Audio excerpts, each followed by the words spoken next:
नमस्कार दोस्तों, मैं अनिल, आपका स्वागत है हमारे YouTube चैनल गुरुजी स्टडी अड्डा में। आज हम आपको बताएंगे कि बीएड सेमेस्टर में पाठ्य योजना कैसे बनाते हैं और पाठ्य योजना कैसे बनाई जाती है। इसी के बारे में इस वीडियो में विस्तृत रूप से चर्चा करेंगे। तो दोस्तों, यदि आप हमारे चैनल पर नए हैं तो चैनल को सब्सक्राइब कर लीजिएगा, बेल आइकन प्रेस कर दीजिएगा ताकि आने वाले वीडियो की सूचना आपको मिल सके। और दोस्तों, इस चैनल पर हम बीएड सेमेस्टर से संबंधित सभी जानकारी देते रहते हैं। चलिए दोस्तों, हम शुरू करते हैं। सबसे पहले आपको ऊपर लिखना होता है पाठ्य योजना संख्या, तो यह हमारी पाठ्य योजना संख्या 1 है। फिर उसके नीचे हम लिखेंगे विद्यालय का नाम, जिस विद्यालय में आपको जाकर टीचिंग करना होगा तो उस विद्यालय का नाम हम यहाँ पर लिखते हैं।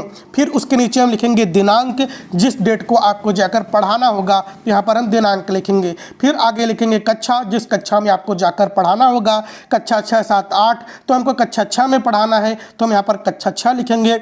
वर्ग क, ख, ग जो भी हो, अ, ब, स, द भी हो सकता है। वर्ग ख में हमको पढ़ाना है।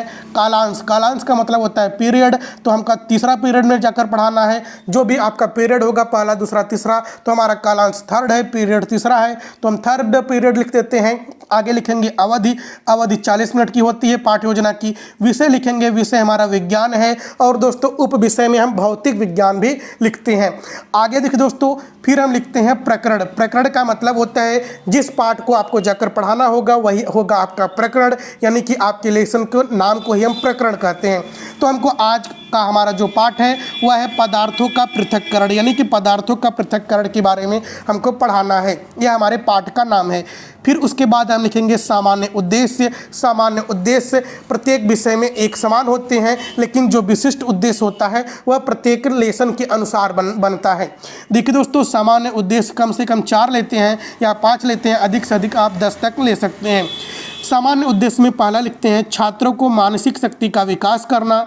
दूसरा है छात्रों में विषय के अध्ययन द्वारा वैज्ञानिक दृष्टिकोण विकसित करना।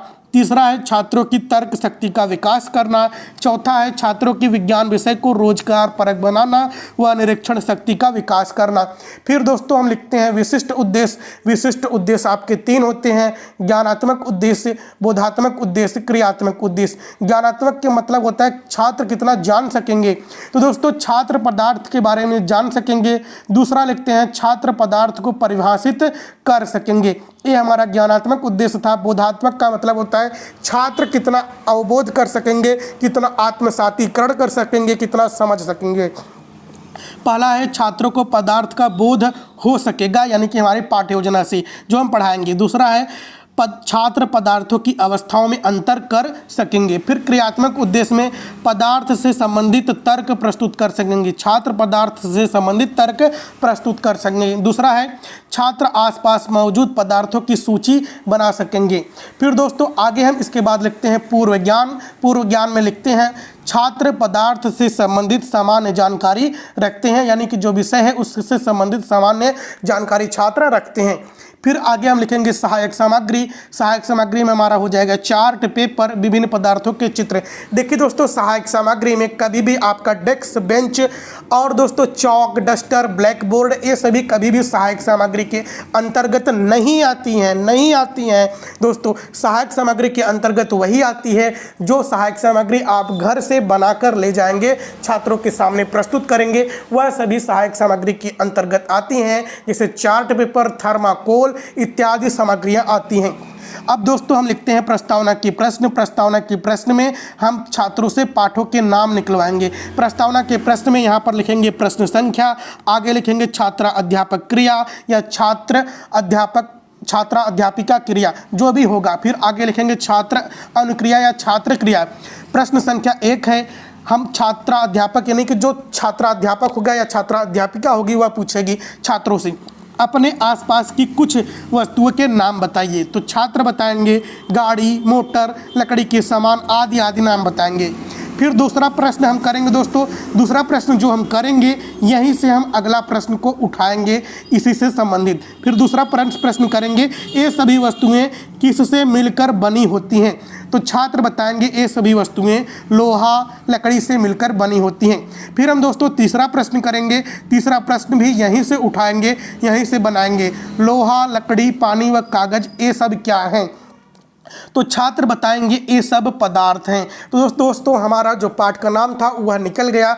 आपको प्रस्तावना के प्रश्न में कम से कम 3 प्रश्न, अधिक से अधिक 6 प्रश्न से ज़्यादा नहीं लेना है। और दोस्तों 3 प्रश्न से पहले 2 प्रश्न में आपका प्रस्तावना का उत्तर नहीं आना चाहिए, नहीं तो प्रस्तावना विफल हो जाएगी। और दोस्तों 6 प्रश्नों से ज़्यादा में उत्तर आता है तो आपकी समस्यात्मक प्रश्न हो जाएगा, यानी कि 5 प्रश्न में आपके प्रस्तावना के प्रश्न का उत्तर निकल जाना चाहिए, 6 अधिकतम हो सकता है। उसके बाद आप करते हैं तो यहाँ पर आप लिख देंगे समस्यात्मक प्रश्न, फिर आप खुद उस प्रश्न का उत्तर उस पाठ का नाम बता देंगे।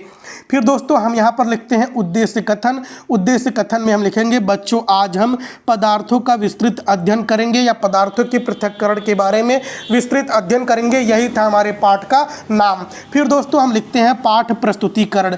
पाठ प्रस्तुतिकरण में हम एक तरफ लिखेंगे शिक्षण बिंदु, आगे लिखेंगे छात्रा अध्यापक क्रिया, छात्रा अध्यापिका होगी तो छात्रा अध्यापिका क्रिया लिखेंगे, फिर आगे लिखेंगे छात्र अनुक्रिया, फिर आगे लिखेंगे हम श्यामपट्ट कार्य, जो हम श्यामपट्ट पर कार्य करेंगे। तो दोस्तों शिक्षण बिंदु हम लिखते हैं पदार्थों का पृथक्करण, इसके बारे में हम डिस्क्राइब करेंगे, बच्चों को बताएंगे छात्रा अध्यापक क्रिया में। और दोस्तों छात्र क्रिया में छात्र जो होंगे वह ध्यानपूर्वक सुनेंगे, ऐसा हम लिखते हैं, यानी कि जब छात्र ध्यानपूर्वक सुनेंगे तो यहाँ पर यही लिखेंगे। फिर छात्रा अध्यापक क्रिया में लिख देखते हैं मिश्रण से उनके अवयवों को पृथक करने की प्रक्रिया को पृथक्करण कहते हैं। किसी भी पदार्थ का उपयोग करने से पहले उसमें मिश्रित हानिकारक तथा अनुपयोगी पदार्थों को पृथक करने की आवश्यकता होती है। इस प्रकार पृथक्करण की प्रक्रिया में मिश्रण के एक घटक के उस गुण का उपयोग किया जाता है जो दूसरे घटक में न हो। मिश्रण को उनके अवयवों से पृथक करने के लिए विलेयता, चुंबक के प्रति आकर्षण, उनके भार, घनत्व, आकृति, आकार, रंग आदि को आधार मानकर विधियों का प्रयोग किया जाता है। और दोस्तों यह सभी आपको प्रत्येक पृष्ठ पर लिखना होगा, यानी कि एक पेज के हर एक पेज पर लिखना होगा शिक्षण बिंदु, छात्रा अध्यापक या छात्रा अध्यापक क्रिया, छात्र क्रिया और श्यामपट्ट कार्य। तो दोस्तों हम यहाँ पर लिखते हैं छात्र अनुक्रिया में लिख देंगे छात्र ध्यानपूर्वक सुनेंगे। और दोस्तों श्यामपट्ट कार्य में हम यहाँ पर चित्र बना देंगे कैसे हम पृथक्करण कर रहे हैं, वाष्पन की क्रियाविधि हम यहाँ पर दर्शा रहे हैं, यानी कि जो श्यामपट्ट कार्य होगा वह यहाँ पर हम दिखा देंगे हम क्या करने वाले हैं। फिर दोस्तों अगला है शिक्षण बिंदु में पृथक्करण की विधियाँ। पृथक्करण की विधियों में मिश्रण के अवयवों के अलग अलग करने के लिए हम विभिन्न विधियों का प्रयोग करते हैं। तो हम जो विधियों का प्रयोग करेंगे वह लिखते हैं फटकना और ओसाना, जैसे कि जो धान ओसा जाता है, गेहूँ ओसा जाता है, आप देखे होंगे। बीनना व चालना, जो चलनी से चाला जाता है। तीसरा है ऊर्ध्वपातन। चौथा है तलछटीकरण व निथारना। पांचवा है छानना। छठवां है अपकेंद्रण। सातवां है वाष्पन विधि। आठवां है आसवन विधि। नौवां है क्रिस्टलीकरण विधि। फिर दोस्तों आप यहाँ पर कम से कम 4-5 बोधात्मक प्रश्न कर लेंगे छात्रों से। फिर उसके बाद हम मूल्यांकन का प्रश्न करेंगे। मूल्यांकन के प्रश्न में छात्रों से हम पूछेंगे कि छात्र के जो हम पढ़ाए हैं वह जान पाए हैं कि नहीं जान पाए हैं। अंत में करते हैं दोस्तों मूल्यांकन का प्रश्न, पदार्थों का पृथक्करण क्या होता है, तो छात्र इसका उत्तर देंगे। दूसरा प्रश्न करते हैं लोहे व लकड़ी के बुरादों को पृथक करने की विधियां बताइए, तो छात्र इसकी विधियां बताएंगे जो हम बताए रहेंगे। फिर हमारी सबसे अंतिम क्रिया होगी गृह कार्य। बच्चों को हम गृह कार्य देंगे, तो गृह कार्य के रूप में आप 2-3 प्रश्न या 4 प्रश्न दे सकते हैं। तो किन्हीं 2 पृथक्करण विधियों का उल्लेख कीजिए।